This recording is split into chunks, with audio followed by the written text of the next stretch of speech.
Captain Marcus Rodriguez leaned back in his chair, feet propped up on the metal desk as he shared another joke with his team.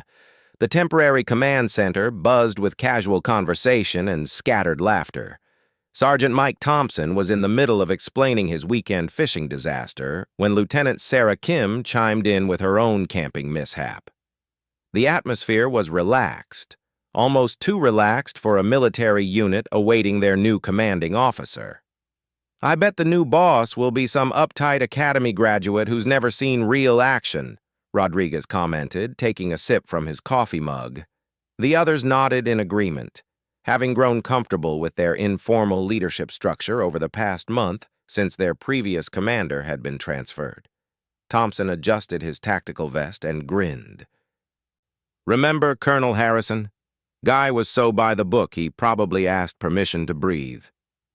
The room erupted in quiet chuckles as several team members recalled their former commander's rigid adherence to protocol.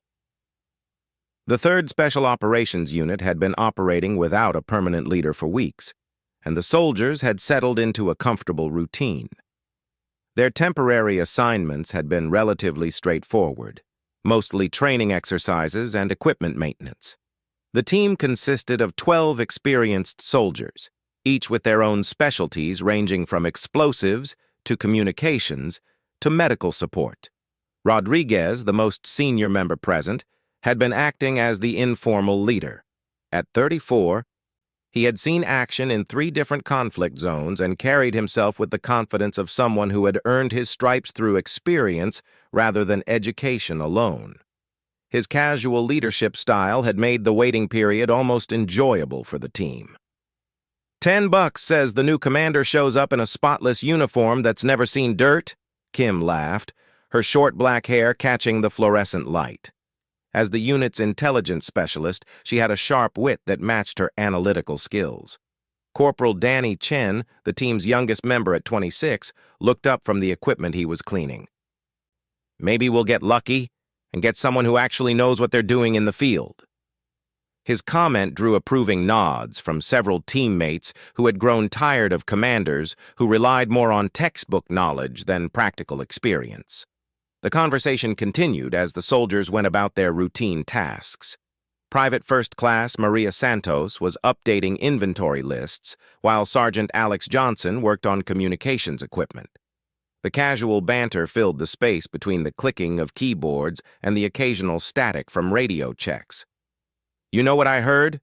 Thompson said, lowering his voice dramatically.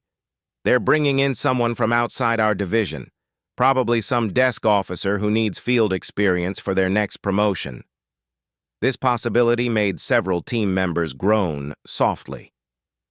Rodriguez checked his watch and noticed it was nearly 15 minutes past the scheduled arrival time. "Well, whoever they are, they're already late. Not exactly inspiring confidence in their time management skills."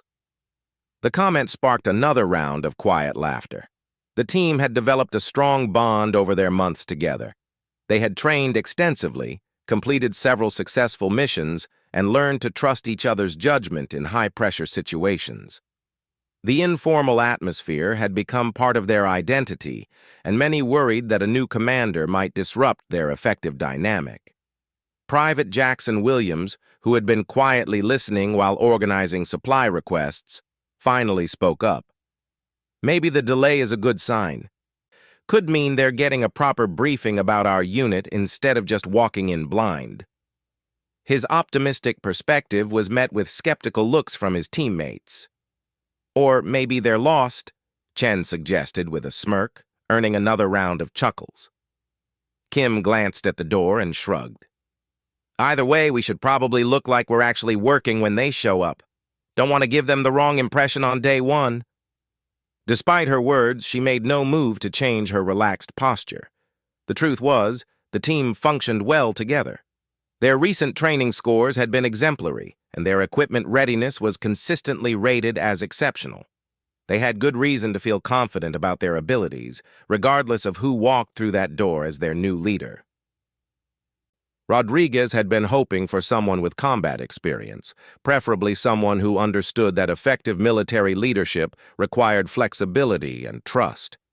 Too many commanders he had encountered seemed more concerned with appearances and regulations than with actual mission success and soldier welfare.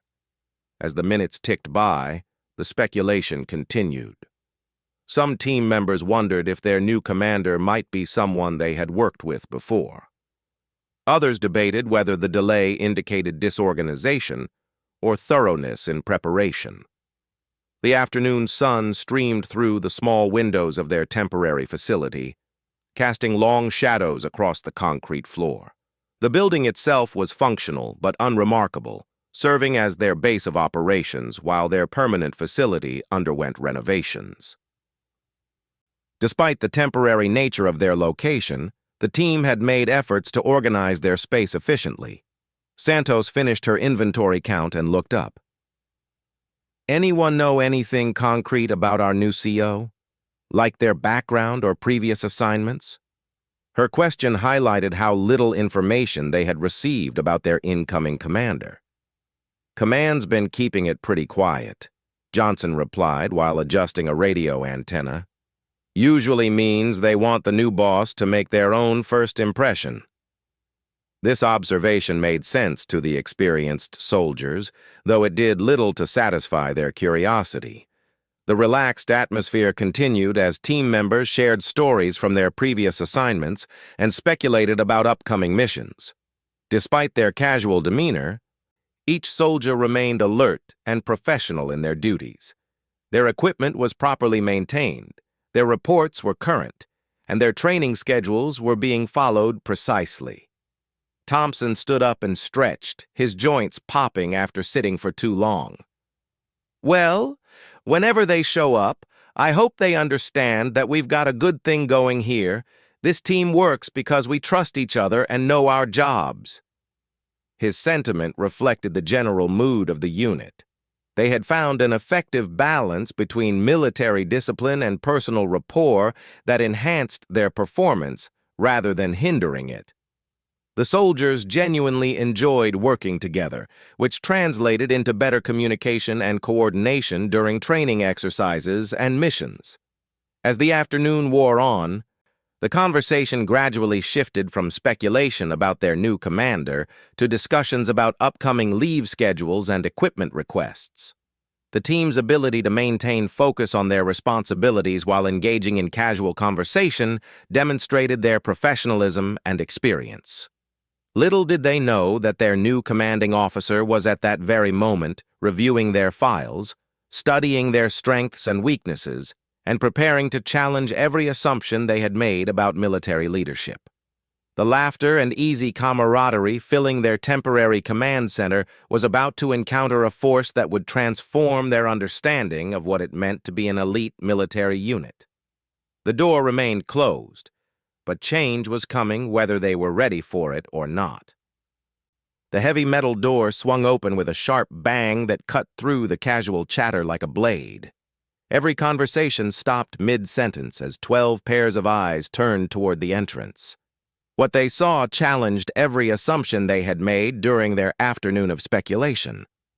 A woman in her early 30s stepped into the room with the fluid precision of someone accustomed to command. Her olive-green combat uniform bore the insignia of a major, and unlike the spotless dress uniforms they had joked about, her fatigues showed the subtle signs of recent field use. Dust on her boots, a slight fade on her knee patches, and the kind of tan that came from actual outdoor operations rather than parade grounds. Major Elena Vasquez moved into the space with calculated confidence, her dark eyes scanning the room and taking inventory of every detail. Her black hair was pulled back in a regulation bun, and her expression remained neutral as she observed the scrambling soldiers attempting to transition from their relaxed postures to appropriate military bearing. Rodriguez nearly knocked over his coffee mug as he swung his feet off the desk and stood to attention. The others followed suit with varying degrees of grace, some faster than others. Thompson, who had been leaning against a wall, straightened so quickly that he nearly lost his balance. The transformation from casual gathering to military formation happened in seconds, but those seconds felt eternal under Vasquez's steady gaze. "3rd Special Operations Unit," she announced in a clear voice that carried authority without shouting. "I am Major Elena Vasquez, your new commanding officer. I trust you weren't expecting me quite so soon." The silence that followed was thick with tension. Rodriguez, as the senior member present, stepped forward.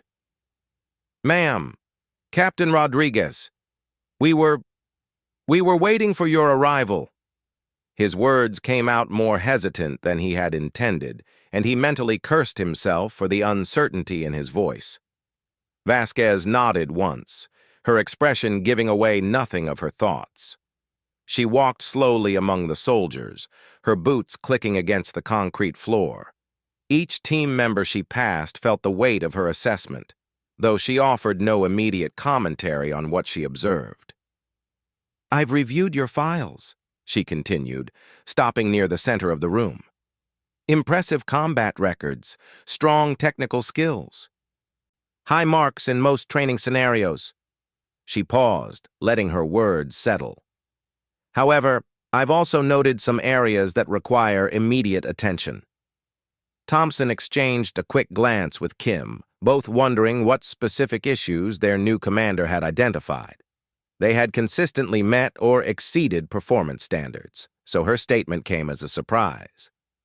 Vasquez pulled a tablet from her tactical vest and consulted it briefly. "Your last 3 training exercises showed concerning patterns, inconsistent communication protocols, irregular formation discipline, and response times that varied significantly depending on the scenario." She looked up from the device, her gaze sweeping across the assembled soldiers. Chen felt his stomach tighten. Their training scores had been good, but apparently not good enough for their new commander's standards. He began to understand that their period of relaxed leadership was definitively over. "Furthermore," Vasquez continued, "your equipment maintenance schedules show delays, your physical fitness standards have become inconsistent, and your mission readiness reports lack the detail required for proper assessment." Each point she raised hit like a precision strike, targeting areas the team had considered acceptable under their previous informal leadership structure. Rodriguez wanted to defend their performance, but recognized that anything he said might make the situation worse.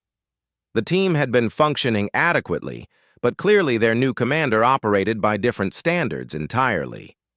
Vasquez walked over to a wall where training schedules were posted. She studied them for a moment before turning back to face the unit. "Effective immediately, we'll be implementing new protocols. Training will intensify, standards will be elevated, and expectations will be clearly defined." Her tone remained professional, but the implications were unmistakable. Santos, who had been standing rigidly at attention, felt sweat forming on her forehead despite the room's comfortable temperature. The casual atmosphere they had enjoyed was evaporating with each word from their new commander. "I understand this unit has been operating without permanent leadership for several weeks," Vasquez acknowledged. "That period is now concluded. Going forward, we'll operate as the elite unit you were trained to be, not as the informal group you've become comfortable being." Johnson shifted slightly, wondering if their new commander understood the team dynamics that had made them effective. He wanted to believe that their strong relationships and mutual trust were assets rather than problems to be corrected. Vasquez seemed to read the unspoken thoughts in the room. "I know some of you may be concerned about changes to team cohesion. Let me be clear, strong relationships between soldiers are valuable, but only when they enhance rather than compromise operational effectiveness." She walked back toward the door, then turned to face them again. "Your next training exercise is scheduled for Thursday. I'm moving it to tomorrow morning at 0500 hours. We'll be conducting a full tactical assessment to establish baseline capabilities and identify specific areas for improvement." The announcement drew subtle reactions from several team members. Tomorrow's exercise would give them barely 24 hours to prepare, and the early start time meant adjusting sleep schedules immediately. "Captain Rodriguez," Vasquez addressed him directly, I'll need detailed reports on each team member's specialized training, current certifications, and recent performance evaluations. Have those ready for my review by 1800 hours today." Rodriguez nodded crisply. "Yes, ma'am. I'll have everything prepared."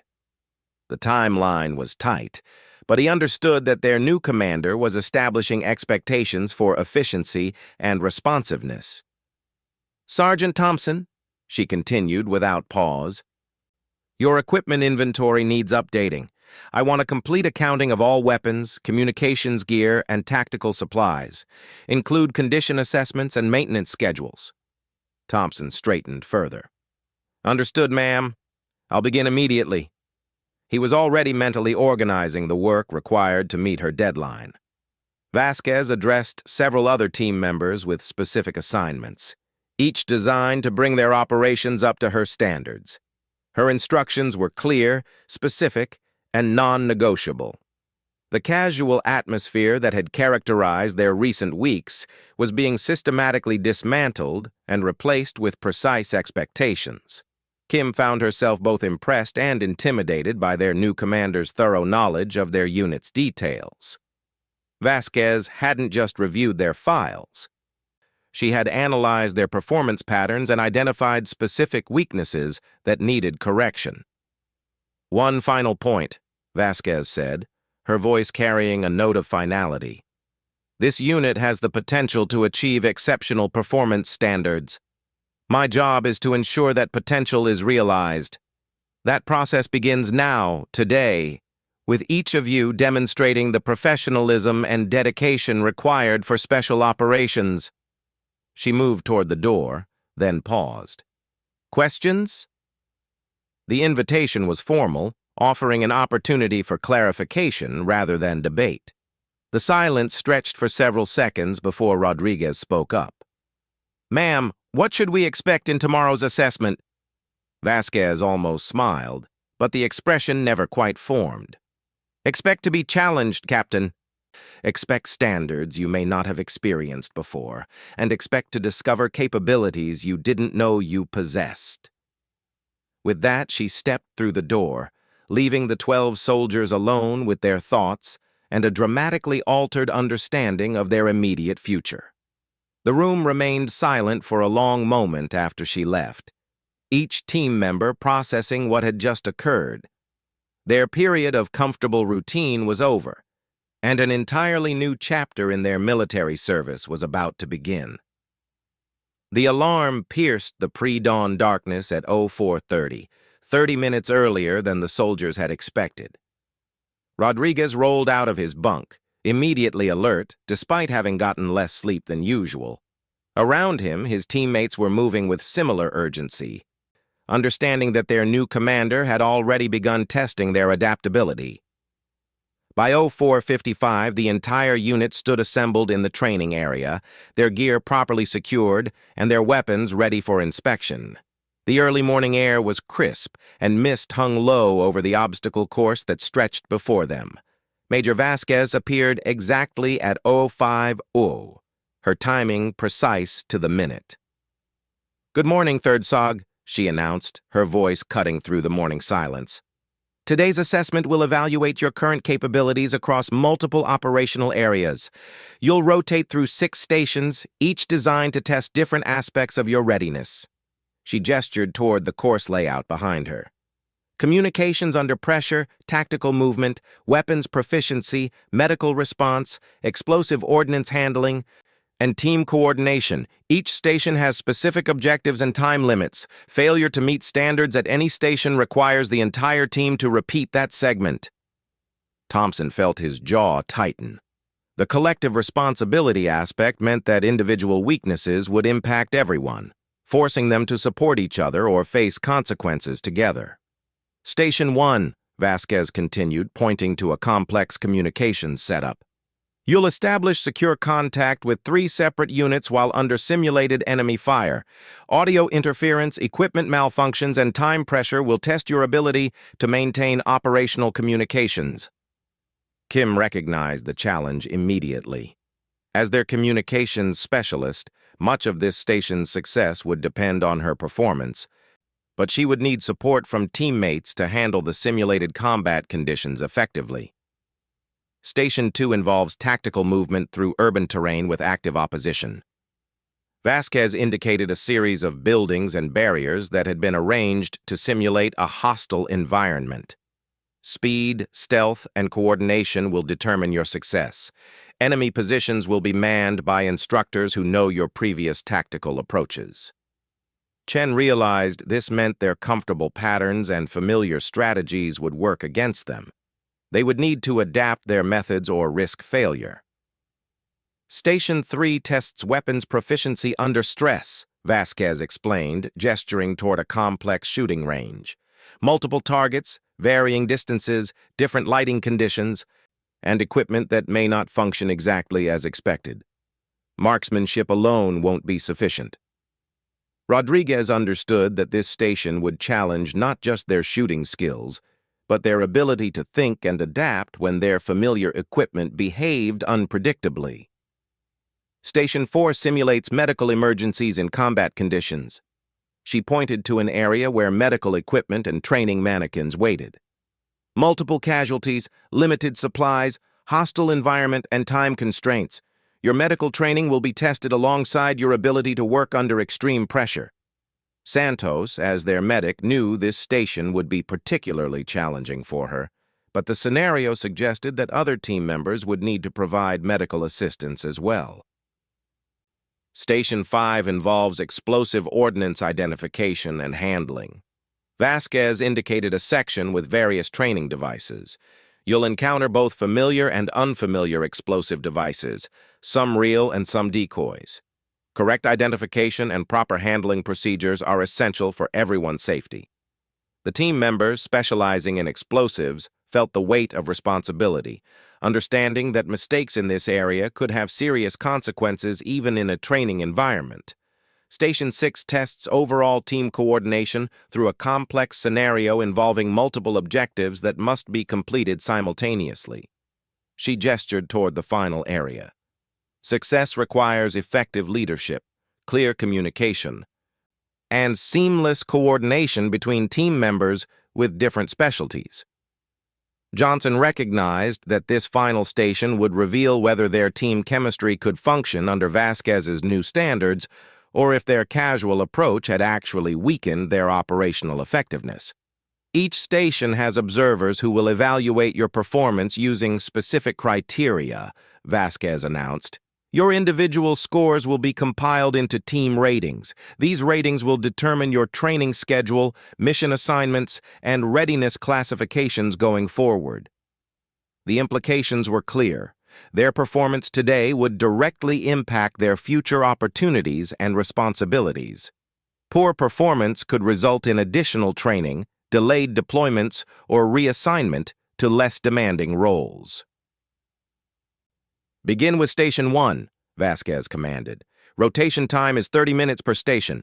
Move efficiently, communicate clearly, and remember that every action reflects on this unit's capabilities. The team moved toward the communication station with nervous energy. The equipment setup was more complex than their usual training scenarios, with multiple radio systems, encrypted channels, and backup communication methods, all requiring simultaneous operation. Kim immediately began establishing connections, while her teammates set up defensive positions around the communications area.